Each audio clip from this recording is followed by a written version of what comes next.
This is Optimal Health Daily, episode 1289. Fact or Fiction? Fat Burning Exercise by Rachel Trotta of racheltrotta.com. And I'm Dr. Neil, your very own personal narrator. Happy Saturday and welcome back to another weekend edition of Optimal Health Daily. This is where I read to you from some of the best health and fitness blogs on the web, and always with a bit of my commentary at the end. Let's keep this intro nice and short and get right to today's post as we optimize your life.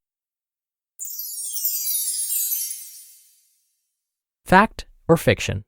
Fat Burning Exercise by Rachel Trotta of racheltrotta.com.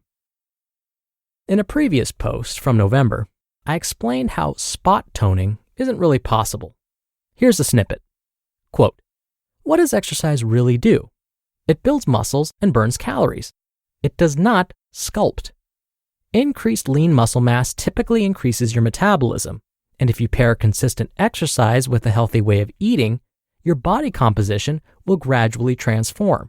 However, you lose fat all over your body consistently, with variables due to genetics and gender.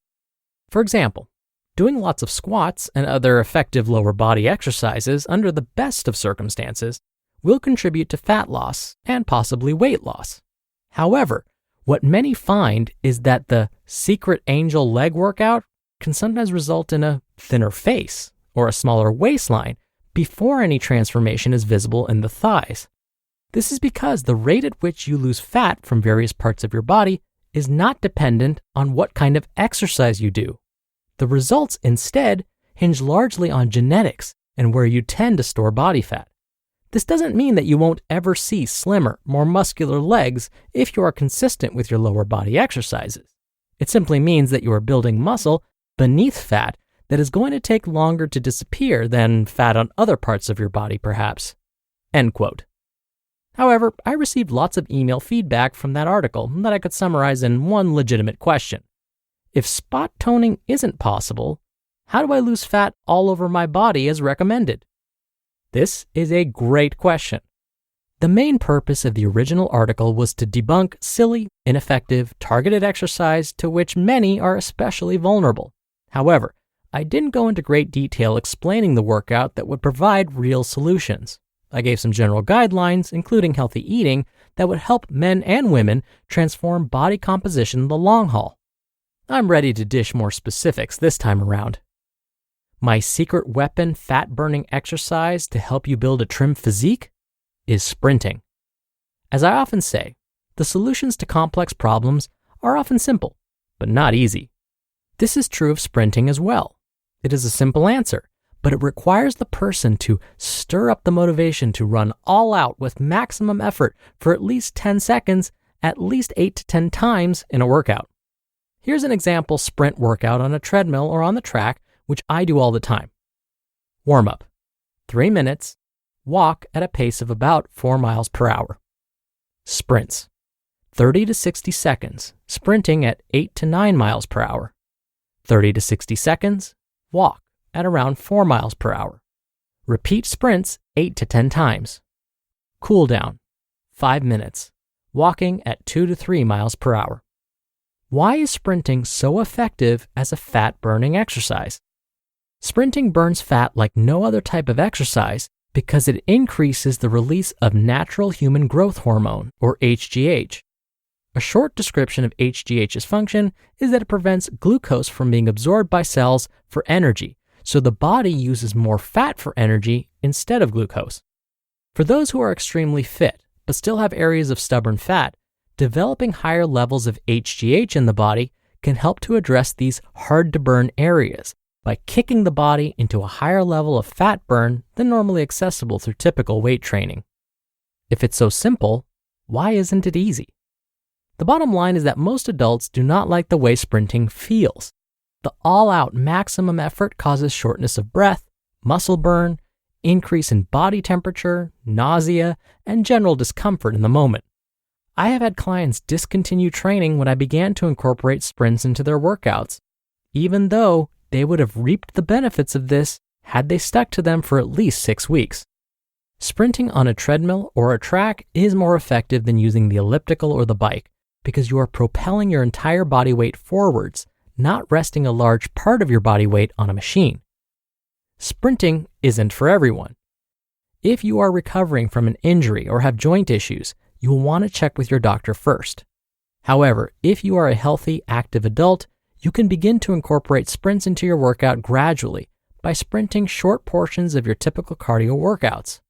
If you are already extremely active, you can probably transition immediately into the sprint workout that I outlined before. Summary.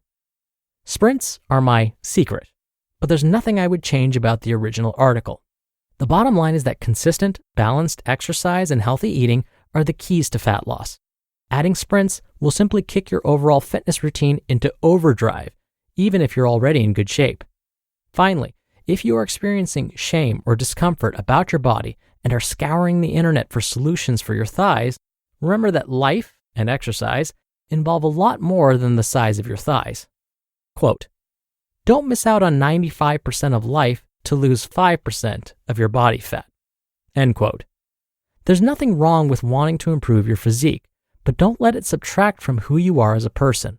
A few simple exercise habits and a healthy, balanced diet will give you the results you want, but don't forget to live life in the meantime.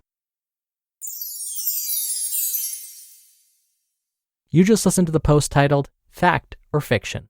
Fat Burning Exercise by Rachel Trotta of nutritionalist.com. Now, did you know that HelloFresh donated over 4 million meals to charities last year? And they continue to make food donations to local communities amid the food insecurity crisis and pandemic. In addition to their charitable work, HelloFresh is helping us all to reduce food waste and stress with time-saving, pre-portioned meals. Their quick and easy meal solutions like oven-ready and 10 to 20-minute meals offer delicious options for those busy nights. One of my favorite oven-ready meals by HelloFresh is the chicken and gnocchi bake. They really take the pain out of planning healthy recipes, shopping for ingredients, and preparing homemade meals, but always manage to make their dishes a super delicious and homemade experience. It also helps me enjoy being in the kitchen a little more and makes me feel good about reducing my weekly food waste. Go to hellofresh.com/OHD12 and use code OHD12 for 12 free meals, including free shipping. That's hellofresh.com/OHD and use code OHD12 for 12 free meals, including free shipping. Dr. Neal here for my commentary. Rachel is basically advocating for a type of high-intensity interval training. This is often referred to by its common acronym, HIIT or HIIT. Remember the sprinting workout she recommended? She said to start the workout by walking, then sprint for 30 to 60 seconds. After those 30 to 60 seconds of all-out effort, you slow things down by walking again, then repeat. So you're performing exercises in intervals, sprinting for a set period of time, which is an interval, then walking for a set period of time, another interval. It's considered high intensity because sprinting requires a lot of effort. What we're learning is that this type of high-intensity interval training may help individuals break through their weight loss plateaus. It may help burn more body fat. Now, this doesn't mean that all of your workouts should incorporate sprinting or high-intensity interval training. All of your workouts do not need to be high intensity. Instead, sprinkle in this training into your routine. Incorporate days where you still go for a long walk or a light jog, because just like with our diets, too much of a good thing can be a bad thing. Too much high-intensity interval training can be exhausting, which can increase our risk for injury. So again, if you're new to high-intensity interval training, start by sprinkling it in, with your doctor's permission, of course. Maybe incorporate it once a week at first. Then, you can gradually increase how often you incorporate this type of training each week. All right, that'll do it for the Saturday episode. I hope you're having a great weekend if you're listening in real time, and I'll be back here tomorrow as usual, where your optimal life awaits.